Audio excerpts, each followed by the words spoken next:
Thank you guys so much for doing this. I greatly appreciate it. As you know, Cleveland has an Alzheimer's disease research center, and as part of that center, we have an autopsy coordination program, which is very important for research of Alzheimer's and related dementias. And we wanted to talk to you guys today because you did have a loved one who went through the brain donation process. So again, thank you so much for taking the time out of your day to do this. Absolutely.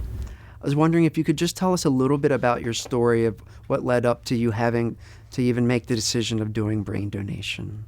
Well, Jean had been diagnosed in about 2012 with Alzheimer's, and we saw it wasn't developing the way we normally see people develop Alzheimer's, so we got in touch with the Alzheimer's Association, and they recommended that we contact you, Dr. Appleby, because they said that you were working with related dementias, and we wanted a more defined definition of what was happening to Jean.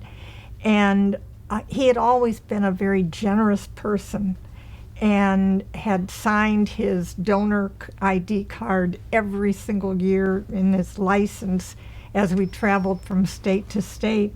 So when he was diagnosed with cancer, we knew that he would not be able to use his donor card. So we talked, and I suggested, well, what about donating his brain for study? And Louise got in touch with you first. And you sent an email to us with some directions, and I called Katie at University Hospital Mortician's office, and I have to say they were so incredibly wonderful. They were compassionate and informative. They gave us such good direction, and from that we were able to do the paperwork and send it back to them and coordinate it. You brought up a really interesting point, Barb, and that is I have a colleague who's actually also part of the Alzheimer's Disease Research Center, Dr. Appleby, that when he has these conversations with families, as you're aware, it's a very sensitive conversation, he approaches it very similarly to organ donation. And he's like, if you would donate your organs in the event of an accident to contribute to others, that's very similar to perhaps donating a brain. And it sounds like in Jean's case, he couldn't do the one, so you did the other. And that's what my choice was. And I knew that this would be Jean's legacy because he was so atypical. He could explain in many ways what he was experiencing, and he was always looking for answers. And he so appreciated anybody in the staff at the senior center really listened to him and paid attention and did their best to really understand what his thoughts were. And so I felt it was really important that if it was possible that we donate his brain for the study. And you had said earlier that in many ways Jean was kind of atypical and unusual. Did you ever feel like you got a good answer while Jean was still living as far as what was going on with him and his brain? I think once the temporal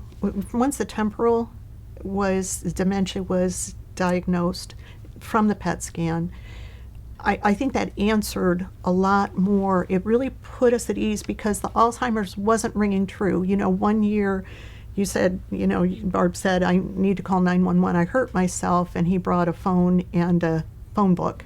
The next year, she was in with a liver blockage, and he explained everything to his family. It was incredible. And it just didn't, that's just not how Alzheimer's traditionally goes. And I know everybody's separate, but individual, but it really answered a lot of questions.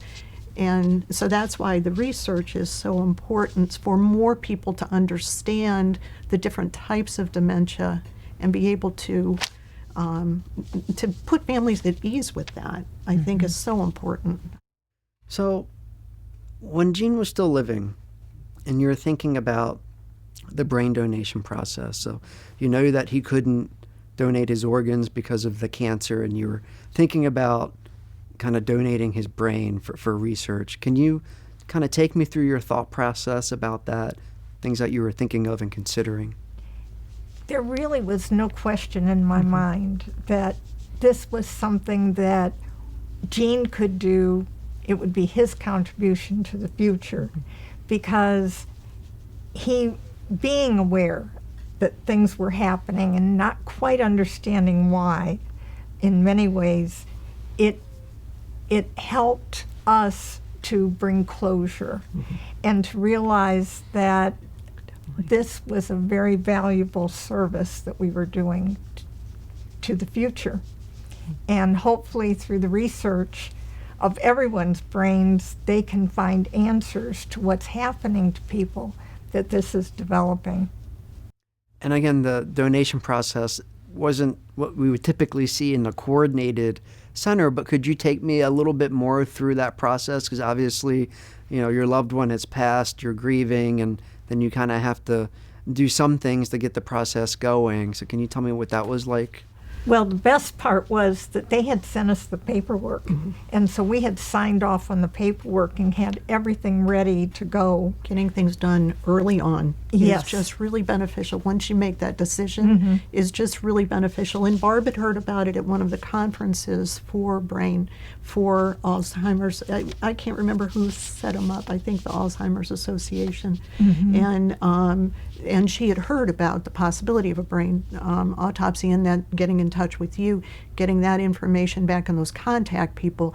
And then truthfully, once we had everything set, it was 2 phone calls when he passed, because the funeral home had already talked to the mortician's office.